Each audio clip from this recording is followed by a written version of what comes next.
Baiklah, bertemu kembali dengan saya Jupriansa. Pada video kali ini kita akan membahas bab 2 untuk mapel geografi ya, interaksi keruangan desa dan kota.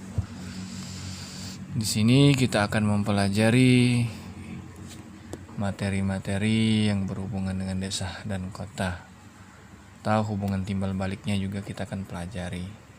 Namun ya kita bahas dulu di sini tentang pengertian desa terlebih dahulu. Istilah desa berasal dari bahasa Sanskerta yaitu desi yang artinya tanah kelahiran atau tumpah darah. Istilah desa di setiap daerah juga berbeda-beda, tergantung sebutan daerah setempat. Seperti Aceh itu disebut dengan istilah gampong atau meunasah.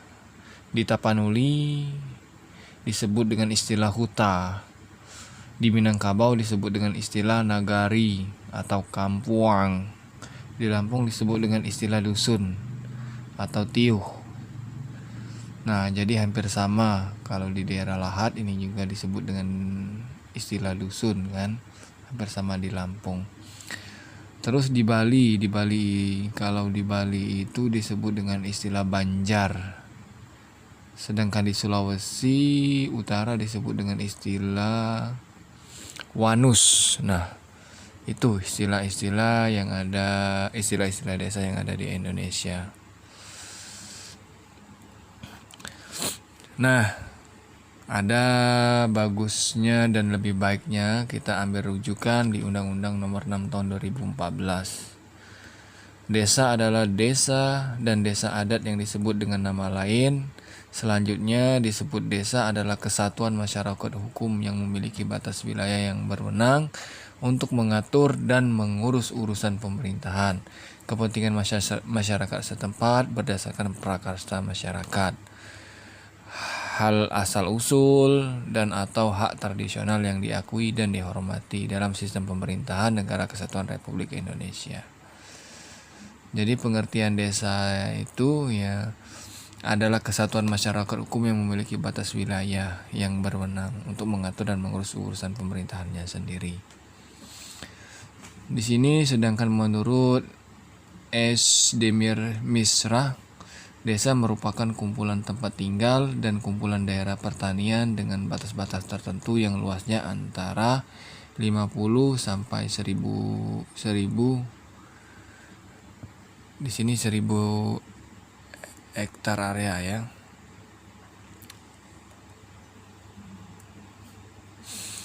Nah, kita sekarang bahas unsur-unsur desa.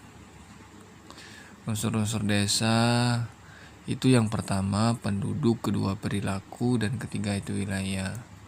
Nah, di sini maksudnya penduduk adalah kualitas dan kuantitasnya. Kualitas penduduk meliputi tingkat pendidikan, kesehatan, mata pencarian, dan tingkat kesejahteraan atau kemakmuran. Sedangkan perilaku di sini meliputi pola tata kehidupan atau kelakuan, tata pergaulannya di masyarakat, adat istiadat, norma-norma yang berlaku di daerah tersebut. Perilaku masyarakat desa ditunjukkan oleh adanya ikatan antar warga yang sangat erat. Berarti masih erat ikatan antar warganya. Hal ini bisa dilihat dengan adanya sikap gotong royong. Di desa masih sangat ya membudaya sikap gotong royongnya. Sekarang wilayah. Wilayah di sini ya merupakan tempat bagi manusia untuk bisa melakukan berbagai aktivitas, baik sosial, ekonomi, maupun budaya.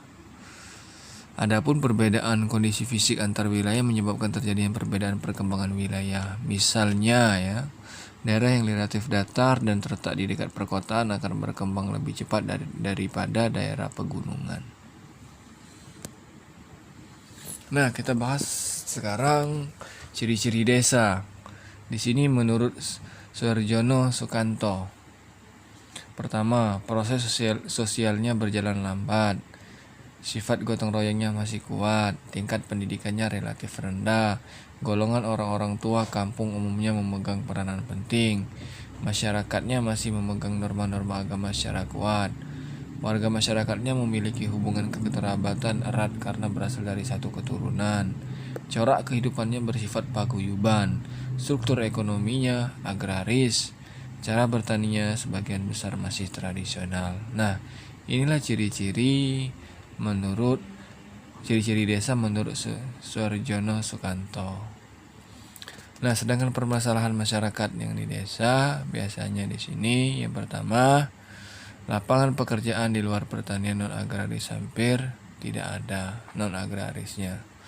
Sistem upah pada sektor pertanian rendah, bahkan lebih rendah dari sistem upah non pertanian. Sistem kehidupan sosial budayanya bersifat tradisional. Keterkaitan terhadap kepemilikan lahan, menurunnya kesuburan lahan pertanian. Ini permasalahan masyarakat di desa. Sekarang kita masuk pada klasifikasi desa. Kalau berdasarkan luas, desa terpencil, desa kecil, desa sedang, desa besar, desa terbesar. Sedangkan desa terpencil yaitu desa yang luas wilayahnya itu kurang dari 2 km persegi. Desa kecil yaitu desa yang luasnya 2-4 km persegi. Sedangkan desa sedang yaitu desa yang luasnya 4-6 km persegi. Nah, di sini desa besar yaitu desa yang luasnya 6-8 km persegi. Desa terbesar yaitu desa yang luasnya 8-10 km persegi. Nah, sekarang kita berdasarkan jumlah penduduk. Desa kecil yaitu desa yang jumlah penduduknya kurang dari 800 jiwa. Desa terkecil ya, 800 kurang dari 800 jiwa. Desa kecil yaitu desa yang jumlah penduduknya 800 sampai 1600 jiwa. Ini desa kecil. Desa sedang yaitu desa yang berjumlah penduduknya 1600 sampai 2400 jiwa. Desa besar jumlah penduduknya 2400 sampai 3200 jiwa. Sedangkan desa terbesar yaitu desa yang jumlah penduduknya lebih dari 3200 jiwa. Nah, ketika kita sudah paham ya klasifikasi desa berdasarkan jumlah penduduk, sekarang kita lanjutkan berdasarkan kepadatan penduduk. Ini kepadatan penduduk.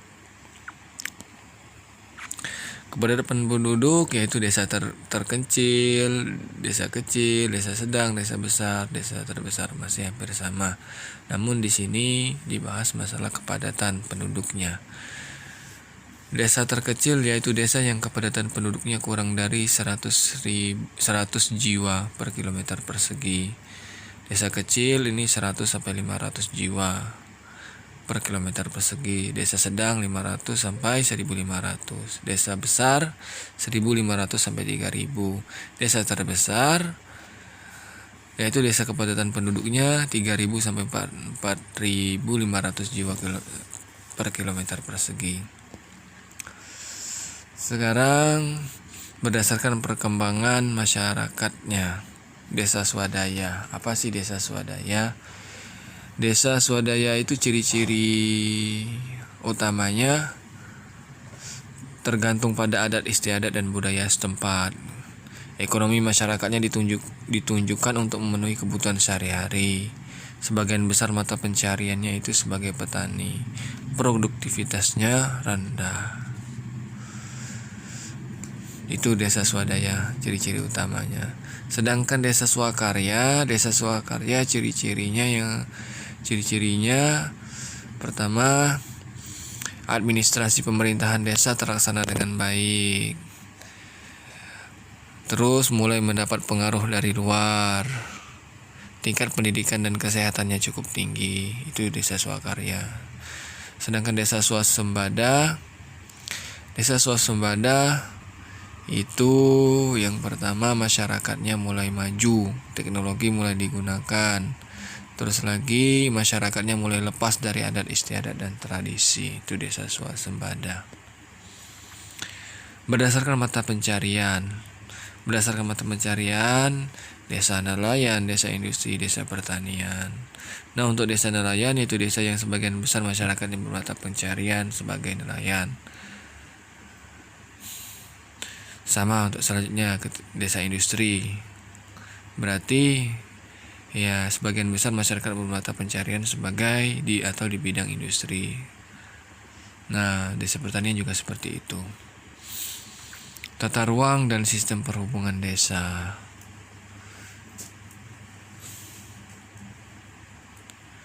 Di sini kita bahas tata ruang dan sistem perhubungan desa.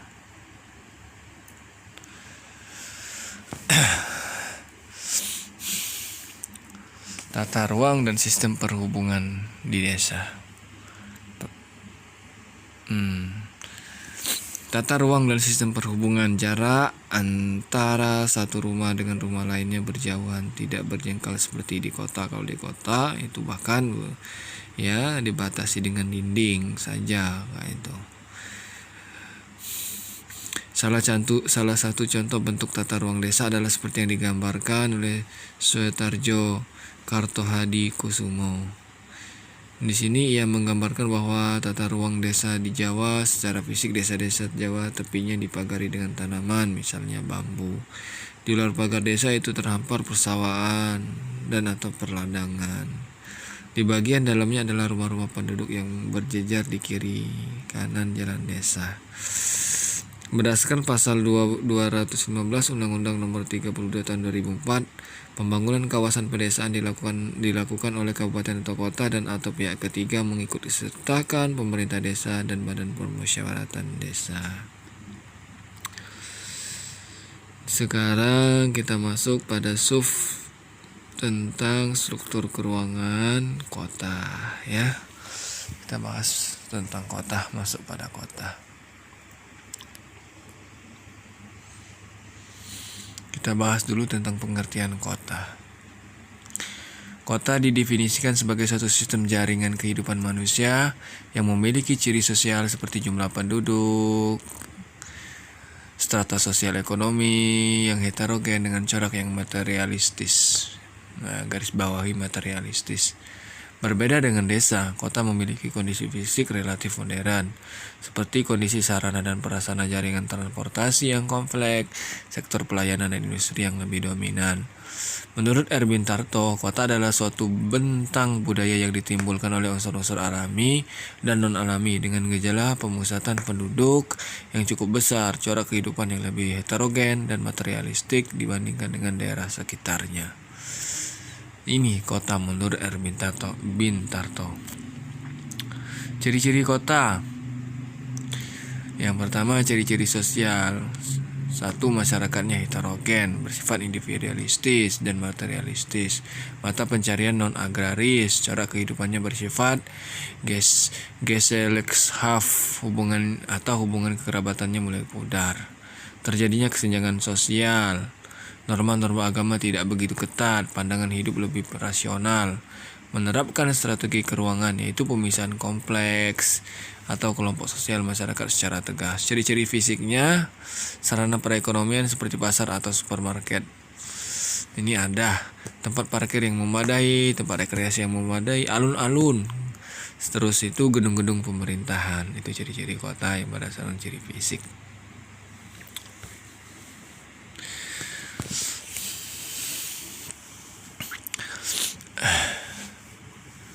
Terus yang klasifikasi kota. Klasifikasi kota ini bisa dilihat. Yang pertama kota kecil, di sini kota sedang masih juga dibahas. Apa sih kota kecil? Yaitu kota dengan jumlah penduduk antara 2.000 sampai dengan 5.000 jiwa.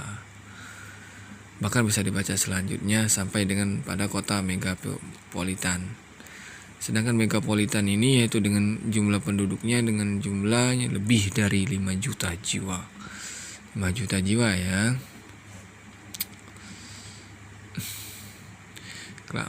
Kita masih pada bahasan klasifikasi kota. Sekarang berdasarkan fungsi. Berdasarkan fungsi kota itu dibedakan menjadi 1. kota pusat pemerintahan, 2 kota pusat kebudayaan, 3 kota pusat kesehatan, 4 kota pusat industri, kelima itu kota pusat perdagangan. Apa itu kota pusat pemerintahan? Sini mari kita bahas bersama-sama. Kota pusat pemerintahan yaitu kota yang memiliki fungsi sebagai pusat pemerintahan atau ibu kota negara. Misalnya Jakarta, di Rusia itu Moskow, di Jerman itu Berlin. Itu kita bahas masalah pusat kebudayaan, kota pusat kebudayaan, yaitu kota yang memiliki fungsi sebagai kebudayaan. Contoh kalau di Indonesia ini Yogyakarta, Surakarta. Kalau di Yunani itu Athena, Irak itu di Baghdad. Kota pusat kesehatan ya, yaitu kota yang memiliki fungsi sebagai pusat kesehatan dan rekreasi. Umumnya terletak di dataran tinggi yang sejuk dan di tepi pantai. Contoh Lembang, Kaliurung, Cipanas, Florida, Bangkok, dan sebagainya. Kota pusat produksi yaitu kota yang berfungsi sebagai pusat produksi atau pemasok baik berupa bahan mentah, barang setengah jadi maupun barang jadi. Contoh di sini ada kota Tanjung Inim, itu Bukit Asam, dan Ombilin, Bontang, Semawe, Gresik, bahkan Lahat. Kota pusat perdagangan. Kota pusat perdagangan yaitu kota yang berfungsi sebagai pusat perdagangan baik domestik maupun internasional. Contoh kalau di sini Hong Kong, Singapura, Bremen, New York, Boston, itu contoh kota pusat perdagangan. Di sini berdasarkan tingkat perkembangannya, yaitu pertama itu ada tingkat eopolis, kedua itu tingkat polis, tingkat metropolis, tingkat megapolis, tingkat trianopolis, dan yang terakhir itu tingkat nekropolis. Nah, di sini sudah dijelaskan pengertiannya. Sekarang kita lanjutkan lagi faktor-faktor yang mempengaruhi perkembangan kota. Pertama, kependudukan. Ya, karena penduduk itu merupakan faktor yang dinamis, terutama jika ditinjau dari kuantitasnya. Sehubungan dengan jumlah penduduk ada 2 hal yang sangat berpengaruh terhadap perkembangan kota, yaitu pertambahan alami dan tingkat urbanisasi. Nah, itu kalau untuk kependudukan. Adapun faktor-faktor yang menyebabkan terjadinya urbanisasi ini juga perlu dibahas ya.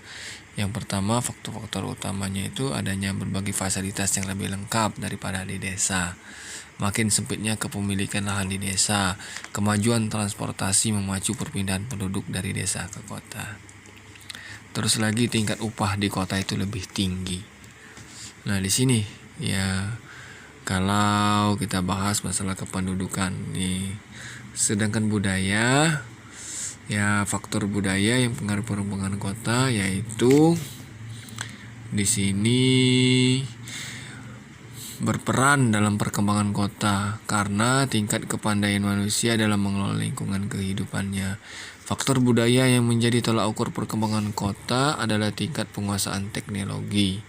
Perkembangan teknologi ikut menentukan perkembangan tingkat sosial ekonomi masyarakat. Sedangkan yang alam, kalau yang alam di sini, alam merupakan faktor yang relatif statis ya terhadap perkembangan kota, karena apabila ada perubahan itu berlangsung relatif lama. Di sini yang alam. Nah, di sini ada sebuah gambar.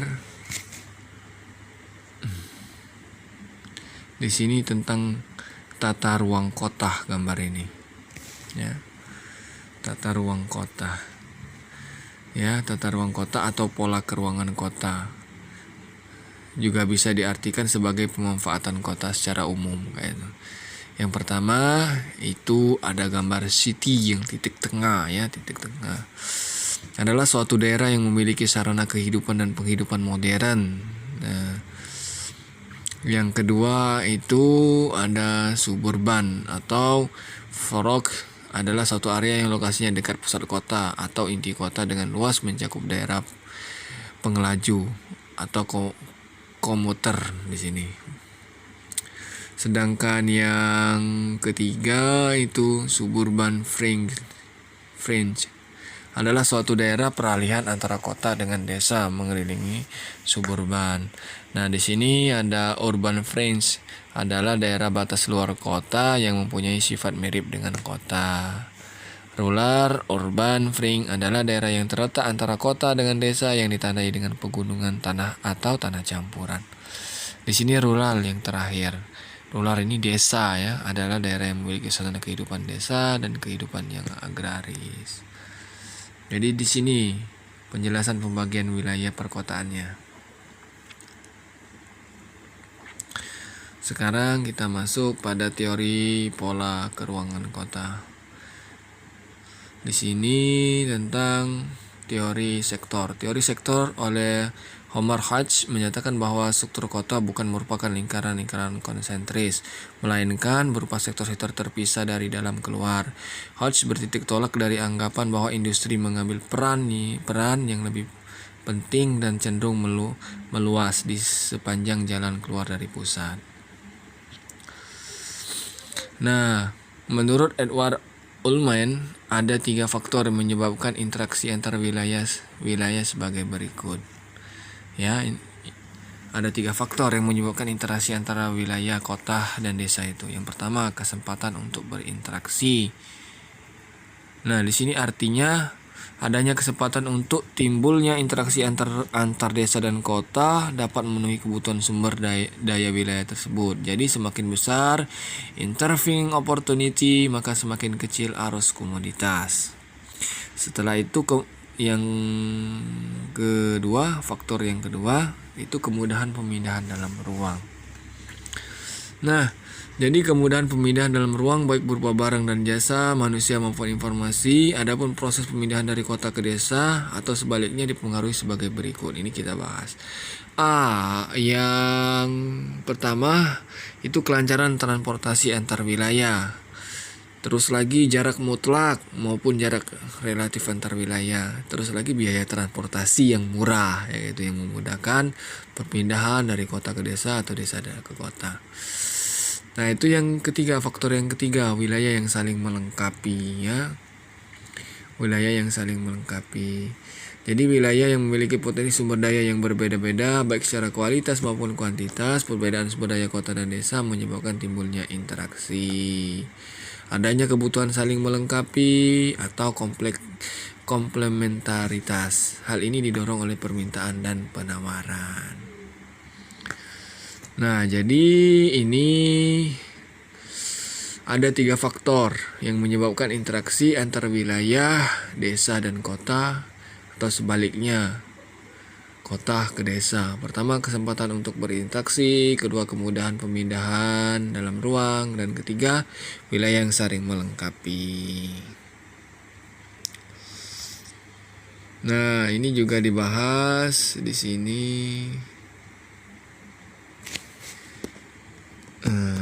Teori.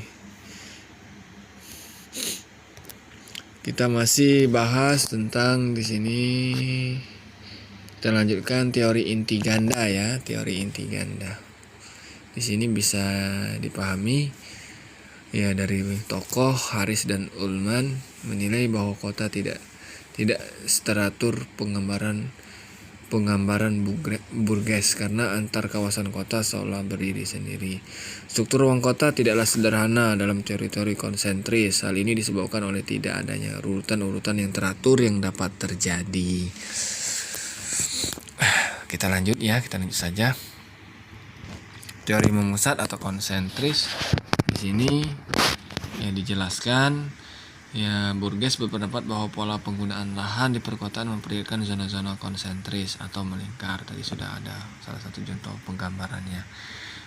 Pada pusat zona lingkaran terdapat inti kota, merupakan pusat kegiatan ekonomi kota. Semakin ke tepi pusat zona akan terlihat pengurangan kegiatan ekonominya.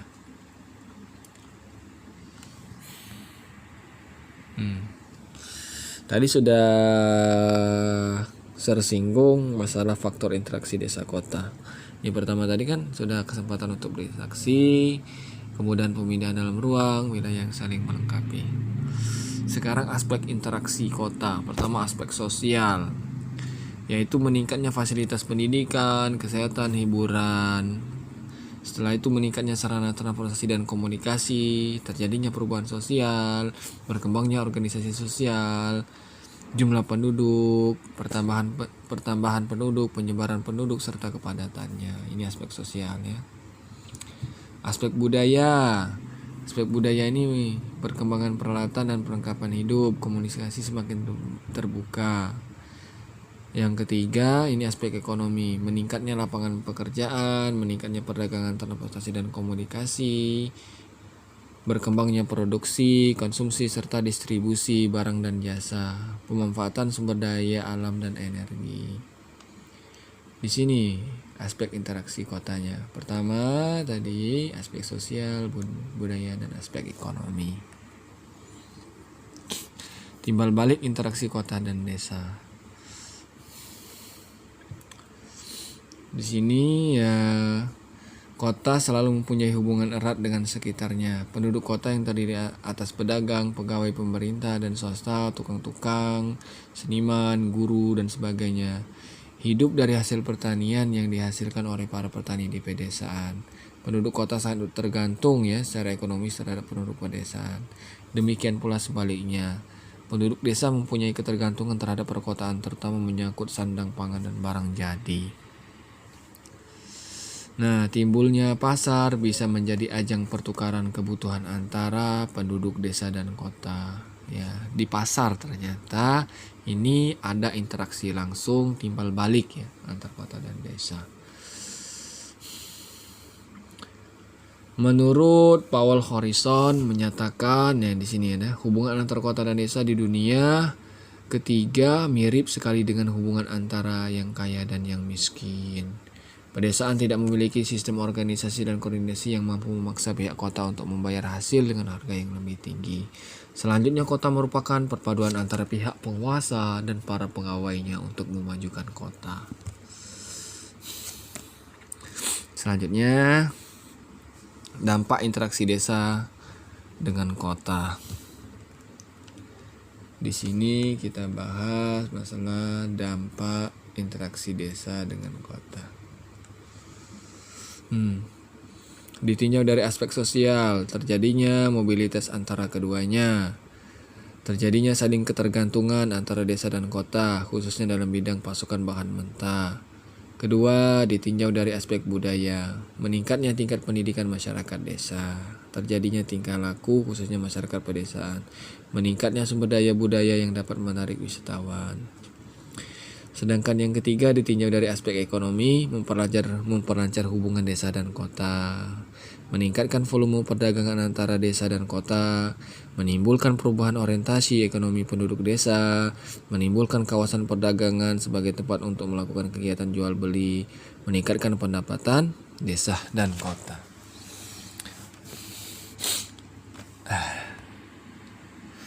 Dampak perkembangan kota ya, kita langsung pada dampak perkembangan kota.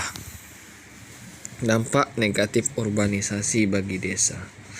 Yang pertama, perilaku tidak sesuai dengan norma setempat akibat contoh dari gaya hidup perkotaan yang sering ditularkan di kehidupan pedesaan.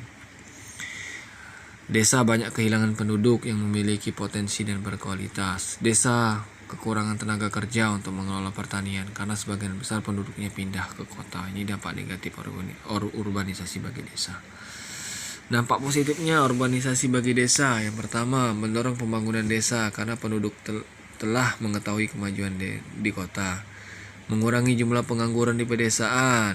Bagi desa yang padat penduduknya, urbanisasi dapat mengurangi jumlah penduduk. Meningkatnya kesejahteraan penduduk desa melalui kiriman uang dan hasil pekerjaan dari keluarga yang bekerja secara layak di kota. Nah, dampak negatif urbanisasi bagi kota ya. Yang pertama, meningkatnya kemacetan lalu lintas.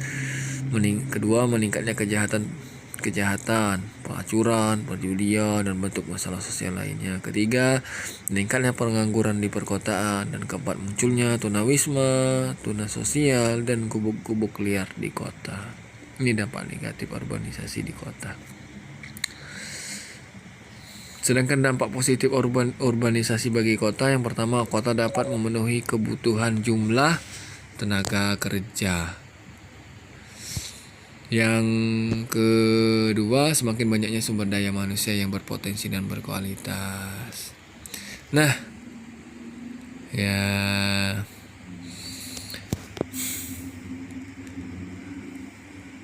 serasa sudah cukup materinya kita tentang bab 2 interaksi keruangan dan kota. Perlu diketahui bahwa materi-materinya yang pertama dari penjelasan interaksi keruangan dan desa, interaksi keruangan desa dan kota. Yang pertama tadi kita bahas struktur keruangan dan perkembangan di desa. Terus lagi struktur keruangan dan perkembangan kota, pola dan faktor-faktor interaksi desa dan kota. Yang terakhir, dampak perkembangan kota terhadap masyarakat desa dan kota, dan sebaliknya ya.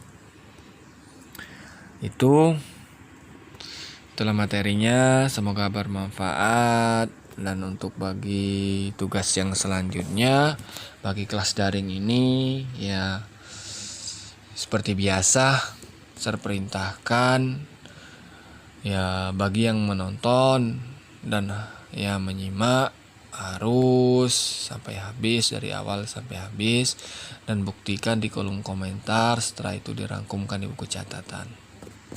Itu saja. Saya akhiri dengan lafaz alhamdulillahirrabbilalamin. Saya akhiri, wassalamualaikum warahmatullahi wabarakatuh.